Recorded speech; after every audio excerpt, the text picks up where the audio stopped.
सोपं एकदम, जरासं अवघड आणि जरा अवघड. आणि ह्याच्यापासून काय झालं, कॉम्प्लेक्स कंपाऊंड झाले. कॉम्प्लेक्स कंपाऊंड म्हणजे कॉम्प्लेक्स कंपाऊंड म्हणजे काय, आपण जे काय बघितलं ह्या सेल मध्ये ऑर्गॅनिल जे होते त्या, फॉर एक्झाम्पल न्यूक्लियस म्हणजे nucleic acid, ribosome, mitochondria etcetera etcetera. समजायला काय सांगायला होते, म्हणजे कॉम्प्लेक्स कंपाऊंड मध्ये आपण काय सांगितलं, इथे सांगतो आम्ही न्यूक्लियस, मायटोकॉन्ड्रिया,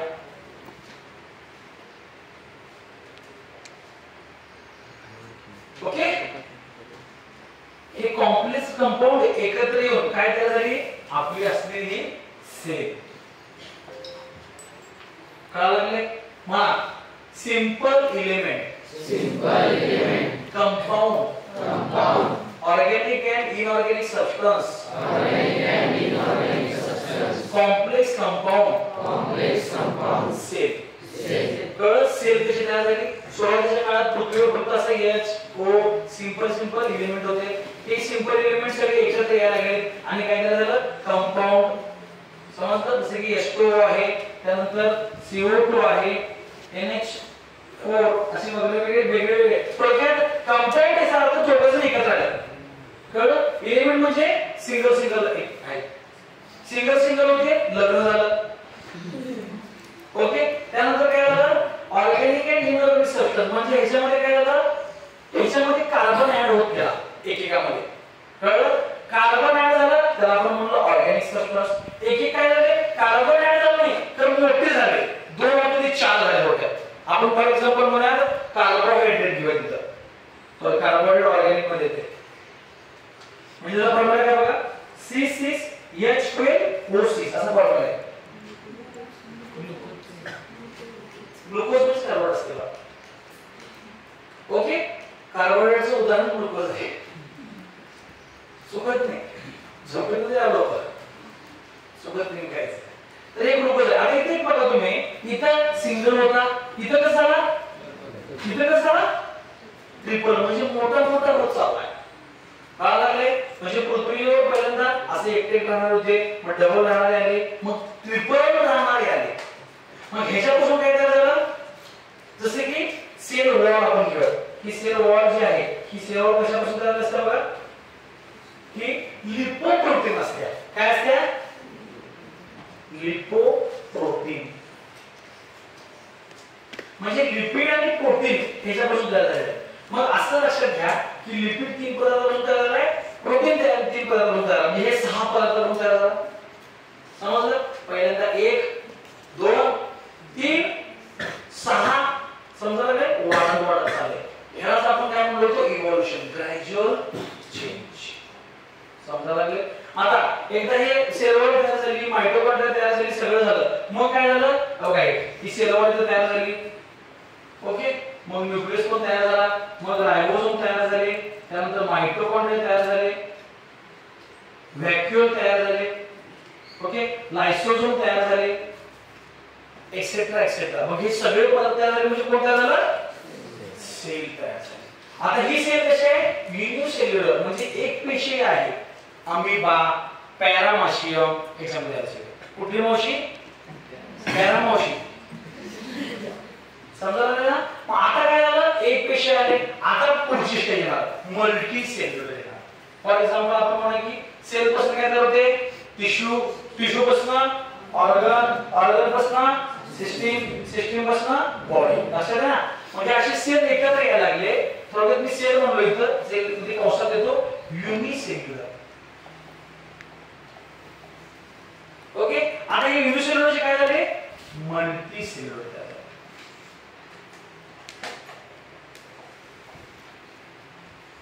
अशा पद्धतीने पृथ्वीवर माणसं आली. Any doubt. व्हिडिओ थांबव, 5 वेळा म्हणाले. हे व्हेस्टिजियल, एक लक्षात ठेवा, आपण 8वी पर्यंत किंवा 5वी पर्यंत मराठी बोलतो, त्यामुळे इंग्लिश नावाला लक्षात आवडत ते काम करायचं, जे पुढे घ्यायचं असतं, मराठीत घेऊन ठेवायचं.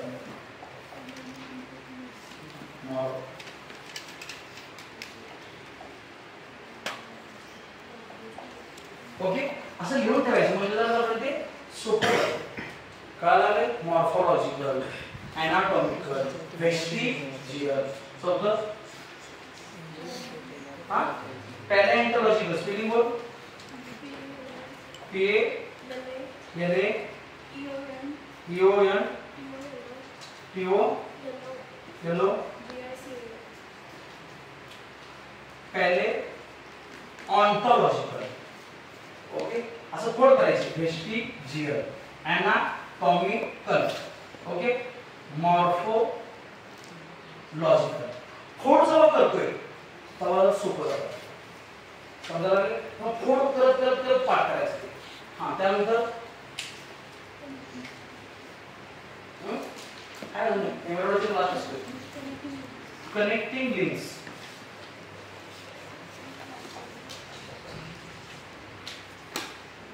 कनेक्टिंग काय कनेक्टिंग आहे CONNECTI connecting. Last embroidery EMBRYO logic. समजलं काय काय? ह्याचा आता थोडाफार मी तुम्हाला का सांगितलं होता. आज आपण फोर टेबल बघणार आहोत. त्याच्यात नाव पाठ पाहिजे. ही नाव पाठ करायशिवाय हे एव्हिडन्स आहेत सगळे कशाचे इव्हॉल्युशन झाले म्हणून.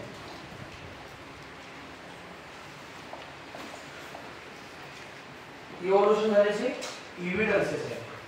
एव्हिडन्स म्हणजे प्रूफ आहे ते. म्हणजे प्रत्येकात आपल्याला कळते की इव्हॉल्युशन बाबा खरंच झालेलं आहे. तिच्यापासून हे तयार झालं, त्याच्यापासून ते तयार झालं, त्याच्यापासून ते तयार झालं. कळलं? म्हणा मॉर्फोलॉजिकल. मॉर्फोलॉजिकल पाच वेळा म्हणा. Morphological, morphological, morphological, morphological, morphological, morphological, morphological. हां वाचन ते पण केलं. दुसरा बार सांग. अरे ते एक्चुअली विचारायचं. विचारलं नाही. अरे जर मला मूड नीट नाही लक्षात ठेव. थोडा ऑप्टिमिस्ट लक्षात ठेव. किती पण काढता असलास तरी पण आज अवघड आहे. कारण माझा आज इंटरेस्ट नाही शिकवणार. म्हणा ह्युमन हँड, कोरेलो box, patagium of bat, flipper of whale. बघा खाली आणि म्हणा गोष्ट पाच वेळा.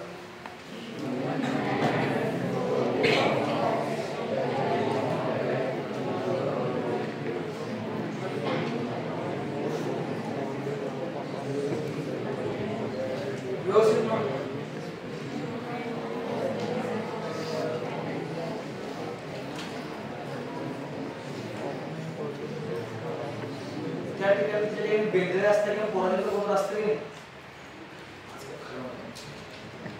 खरं म्हणजे आई बहिणी सगळं असतं. कोण आहे तुला पाया पडत असेल.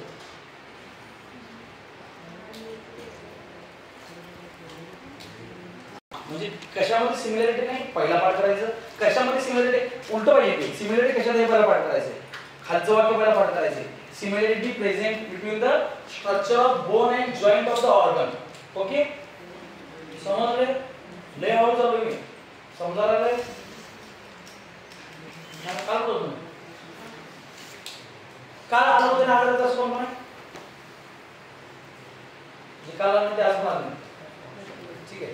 बरं आहे. मला जे काल आलं ते आज आलं कोण म्हणे? पेपर आहे तो. काल काय झालं ते मला बघायचं.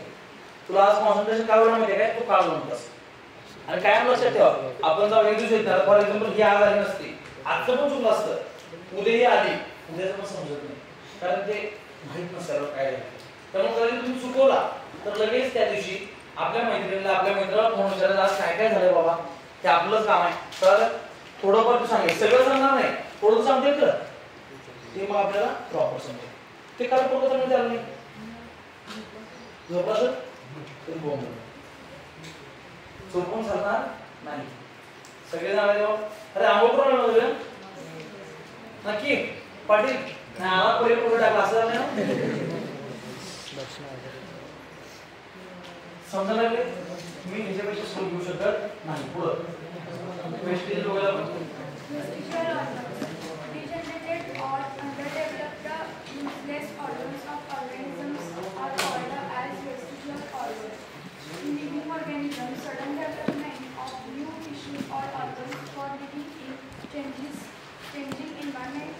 सेकंड पण दुसरं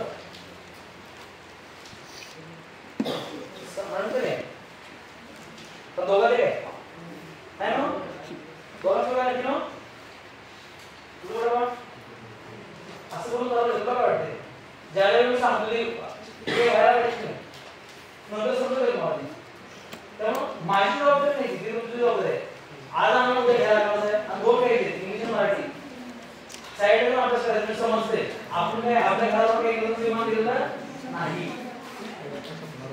हां बरं पाठवा Instead, existing organs undergo gradual changes. Mostly a specific structure in the body is useful under certain situations. However, same structure under different situations may become useless or even harmful. Such a structure being redundant under such a situation as per the principle of natural selection. It takes thousands of years for the structure to disappear. Such organs are seen in different phases of disappearance in different animals. Such organs do non-functional it may be functional in or other organism, that is, it is not essential in other organisms.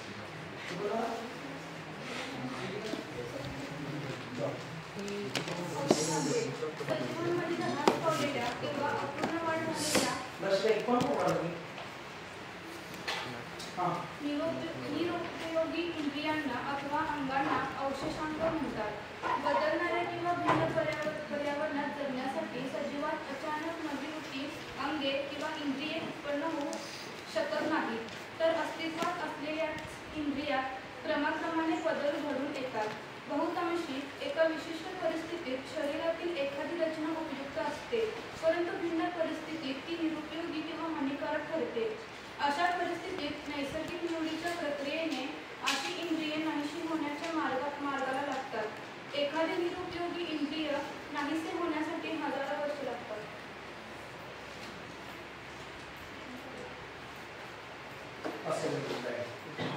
या नाहीशा होत जाणाऱ्या इंद्रियांच्या वेगवेगळ्या अवस्था निरनिराळ्या प्राण्यांच्या शरीरात दिसतात. एखाद्या सजीवातील असा अवयव त्या सजीवात जरी काही कार्य करत नसला तरी दुसऱ्या सजीवात मात्र तो अवयव कार्य करत असतो. म्हणजे दुसऱ्या सजीवासाठी ते अवशेषांग नसते. मानवाला निरुपयोगी असणारे अंतःपुच्छ हे रवंथ करणाऱ्या प्राण्यांसाठी एक उपयुक्त कार्यक्षम अवयव आहे. याचप्रमाणे मानवाला निरुपयोगी असणारे कानांचे स्नायू माकडांमध्ये मात्र कान हलवण्याकरिता उपयुक्त आहे. माकडहाड, अक्कलदाढा, अंगावरील केस इत्यादी अवशेषांगे मानवाच्या शरीरात दिसून येतात. बघा तुमच्या नोट्समध्ये काय करायचं मॉर्फोलॉजी आपण काय करणार आहे बघा ॲनिमल आणि प्लांट वेगळं करणार. ॲनिमल मध्ये काय आपण करणार नावामध्ये तुम्हाला सांगितलं काय position of eyes, structure of nose, structure of mouth, structure of ear हे सेम आहेत आपल्या हे सांगणार. There is similarity present in हे सगळे सांगणार. प्लांट मध्ये काय सांगणार आपण लीफ शेप, लीफ ड्रेनेशन, पिटिओल किंवा लीफ पिटिओल हे प्लांट मध्ये सांगितलं. एनाटॉमिकल मध्ये आपण काय सांगितलं there is similarity in the structure of bones and joint. पुन्हा मध्ये सांगितलं आपण ते ह्यूमन हँड बरोबर आहे. त्यानंतर हॉक्स फोरलेग, त्यानंतर बॅटचं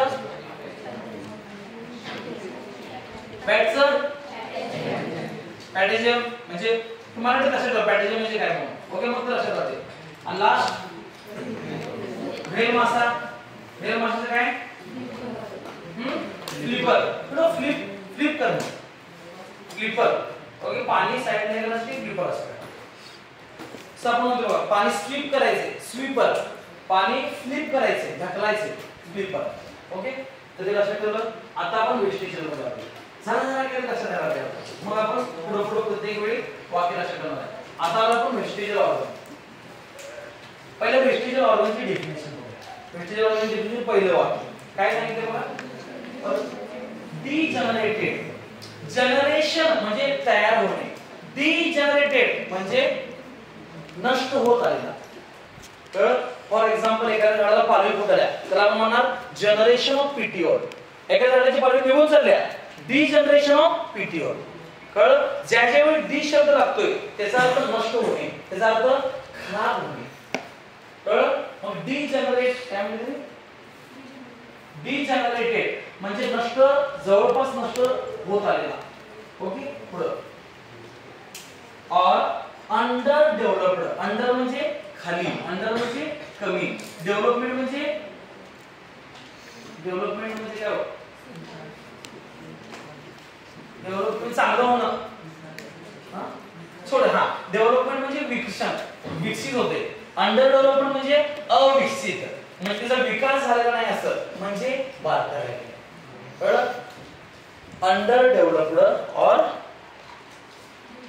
डिजनरेटेड, युजलेस उपयोग नसलेलं. तुमच्यासारखं तुम्ही अभ्यास करताय काय? करत असाल तर युजफुल, करत नसाल तर युजलेस. ओके, मग तुम्ही कसं आहे? युजफुल आहे ना? गुड. हां, पहिले तीन शब्द शिकवलं. डिजनरेटेड और अंडर डेव्हलप्ड, युजलेस ऑर्गन उपयोगी नसलेला organ is called a vestigial organ. आपल्या शरीरामध्ये बघा, आपल्या शरीरामध्ये डिजनरेटेड नष्ट होत चाललेला, अंडर डेव्हलप्ड म्हणजे डेव्हलपमेंट नसलेला आणि युजलेस ऑर्गन जो आहे त्याला आपण काय म्हणतो? Vestigial organ. कळलं? मग सर उपयोगाचं नाही देवाला का ठेवलंय? हेच तर खरं आहे.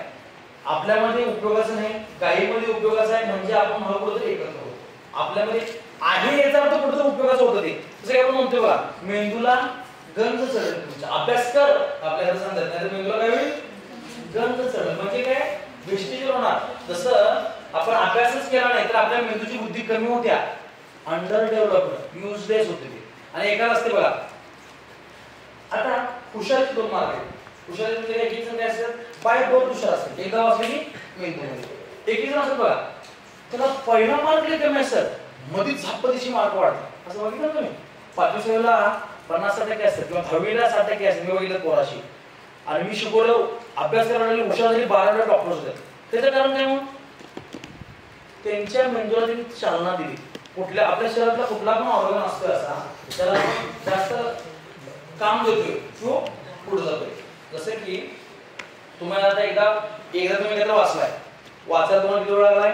फॉर एक्झाम्पल आपण काही वेळ दोघे ही एकदा वाचले की नाही, इकडे बघा लक्ष द्या. वेस्टला उदाहरण आम्ही ही ना काय केलं, हिंदीला एकदा वाचलं लक्षात राहिलं. ही नाव काय होतं? सावली सरने क्षीरसागर काय केलं? 5 वेळा वाचलं लक्षात राहते. किती वेळा? म्हणजे एक गोष्ट 5 वेळा वाचली की हे लक्षात राहते. हिच्या कसं आहे?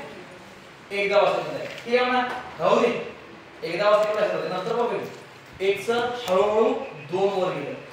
हिनं अजून अभ्यास केलाच नाही, 3 वेळा वाचला हळूहळू, आणि अभ्यास केलाच नाही, हळूहळू 4 वेळा वाचला ना. ह्यालाच म्हणायचं वेस्टेज ऑर्गन. युजलेस होत राहणं, अंडर डेव्हलप होत राहणं. आणि कुठला शब्द मला पहिला डिजनरेट, नष्ट व्हायला होतो मेंदू. हेच उलट गेलो. आता क्षीरसागर आहे ठीक आहे म्हणजे नाही सरांनी सांगितलं अभ्यास करायलाच पाहिजे. माझ्याकडे असं आहे ना 5-5 वेळा वाचायचं काय की. मग देवाला पण वाटते की 5 वेळा सांगितलं तरी पण अभ्यास करायला 5 नंतर 4 वेळा वाचायला आणि अभ्यास करायला पुढच्या महिन्यात 3 वेळा वाचायला. असं करत नंतर काय होते 5 येते 1 वेळेला. त्याला म्हणायचं degenerated to generated, useless to useful. इथं उलट झालं. काय झालं? ओव्हर कंट्रोल गेली, मला येणारच. मग काय केलं ते युजलेस. काय म्हणणार? डिजनरेटेड. समजायला काय अर्थ काय मला ते? आणि म्हणून आपण हे खरंच आहे बरं, म्हणून आपण म्हणतो मेंदूला गंज चढतो. मग लक्षात घ्या, हे लगेच होणार नाही. काय होणार? मग आता तुम्ही अभ्यास करा. फॉर एक्झाम्पल दोन्ही नाव करता. तुझं नाव आहे राणा प्रताप आहे. राणा प्रताप आणि आपला राणा प्रताप, 2 राणा प्रताप काय केला? अभ्यास करत गेला. याला 5 वेळा वाचायला लागते. ह्याच्या पुढची पिढी म्हणजे याचं पोरग 4 वेळा वाचत असतं, त्याचं पोरग 3 वेळा. उलट किंवा त्या राणाला गेला जाते. ह्याचं पोरग पुढच्या वेळी 2 वाचल्यावर नंतर मंद किती वाच डोक्यावर असते. कळलं मी काय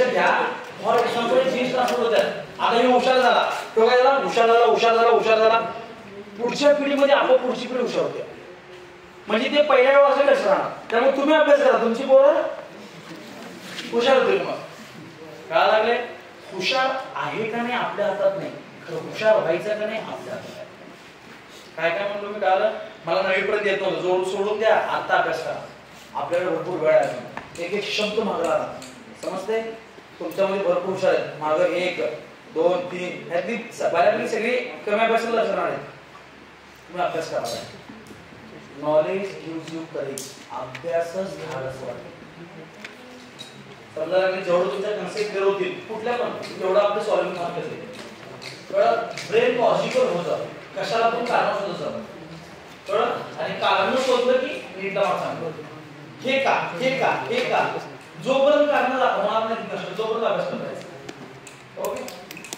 हा आता हे वेस्टेज ऑर्गन आपल्या ह्यूमन बॉडीमध्ये सांगतो मी आपल्या शरीरामध्ये सगळ्यात पहिला ऑर्गन कोण आहे सांगतो तुम्हाला मी अपेंडिक्स हा पहिला वेस्टेज काय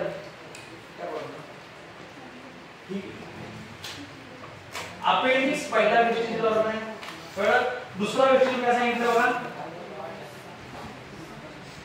दुसरा सांगितलं अपेंडिक्स सांगितलं पुढे सांगितलं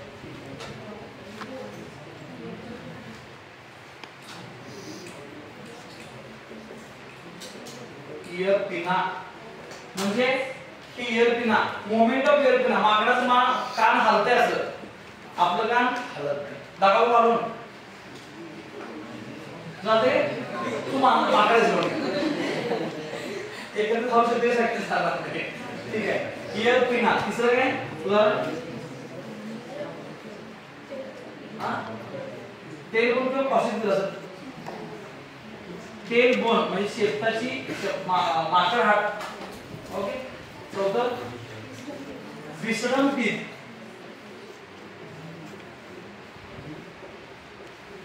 चौथं काय पाचवं काय हां तेल साऊंड की नाही तेल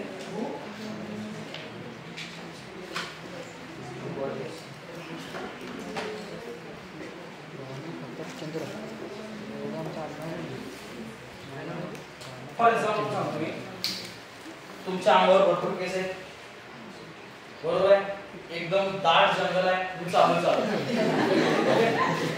आता हे जंगल आहे समजा अंगावर पूर्ण केस आहेत सापाला चावतच येत नाही काय काय म्हणलो मी कळलं माकडाच्या अंगावर केस असण्याचं कारण हे होतं त्याची जी म्हणजे कुठलं पण किंवा एखादं कीटक असणार आहे भरपूर विषारी कीटक असणार आहे फॉर एक्झाम्पल डास घ्या मोठं बाकी डास आहे अंगावर केस असले तुमच्या तर डासाला पेनिट्रेट चावता येत नाही कळलं दॅट्स व्हाय द रिझन अंगावर आपले हेअर्स होते संरक्षण करण्यासाठी कळलं मग आपण काय केलं घरात मॉस्किटो रिपेलेंट आणले बॅटा आणल्या हे केले अंगावर केस कमी मारले कळलं डासाला मारून टाकला कळलं म्हणजे वापरणे किती कमी होणार म्हणून बॉडी असते म्हणा हे प्रत्येक उदाहरण सांगतो मला पहिला पाठ करा अपेंडिक्स इयर पिना टेल बोन विश्रांती बॉडी हेअर्स म्हणा होईल अपेंडिक्स इयर पिना टेल बोन विश्रांती incisor कॅनाइन premolar molar okay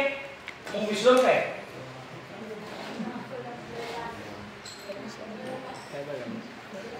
अक्कलदाढ okay ही अक्कलदाढ आगली साईड आहे काय आजूबाजू त्याचं काम काय होतं माहिती काय पूर्वीच्या काळामध्ये जेव्हा आपण कच्चं मटण पण खायचे लोक कच्चं जेवण पण खायचे सगळं त्यासाठी लचक तोडायसाठी कळलं मी काय म्हणतो तुम्हाला आपण आता खातो काय असं कच्चं मटण तुम्हाला मस्त शिजलेलं पाहिजे चांगलं ओके मग आता आपण शिजलेलं खायला हे आपल्याकडे काम करायचं बंद झालंय हे काय झालं तर मग अंडर डेव्हलप्ड यूज लेस आणि काय डिजनरेट झाले विश्रांती काळाला जरा लक्ष दे बोर व्हायचं रे मी तुम्हाला एक उदाहरण सांगायला हवंय की बॉडी हेअर म्हणजे अंगावरची केस जो तुम्हाला सांगितलो आता केस कमी झाले कारण ते सगळं आपण ज्याला त्याचं बंद केलंय जंगलच नाही काय ना बोंबायला विश्रांती अक्कलदाढ तेल बोन आपली शेपटी होती शेपटीचा वापर घ्यावा माकड शिफ्टीचं ऑपरेशन करायचं, कोणाला माहिती आहे? माहित नाही? शिफ्टी बिनकामात काहीच नाही देवा देत, काहीतरी काम असत.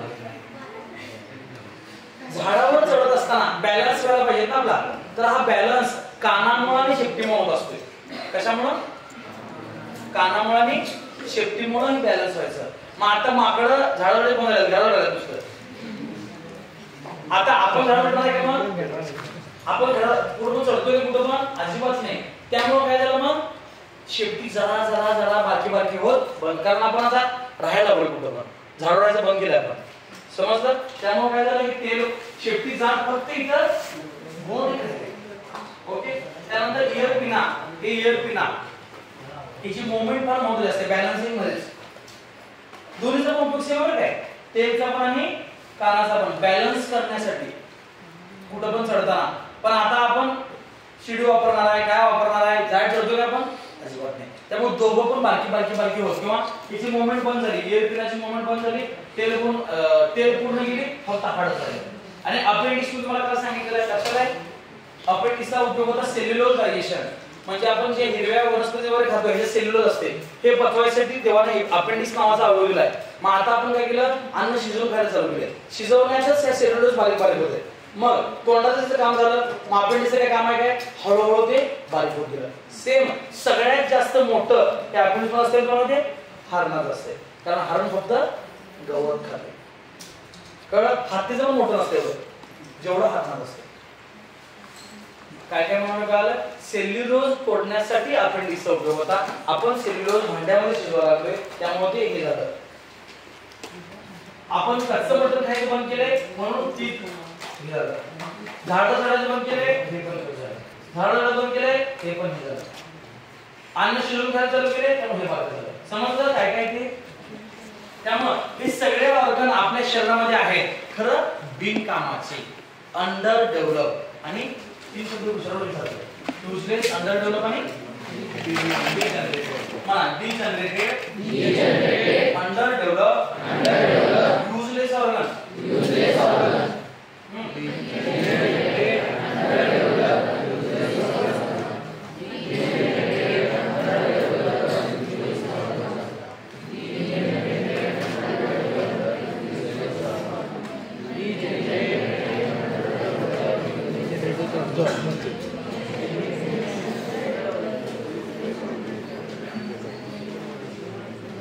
समजलं? हा, हे 5 जण म्हणायला पाहिजे. डेफिनेशन यायला पाहिजे, हे उदाहरण यायला पाहिजे. That's it. प्रत्येक गोष्ट आहे डेफिनेशन, उदाहरण. डेफिनेशन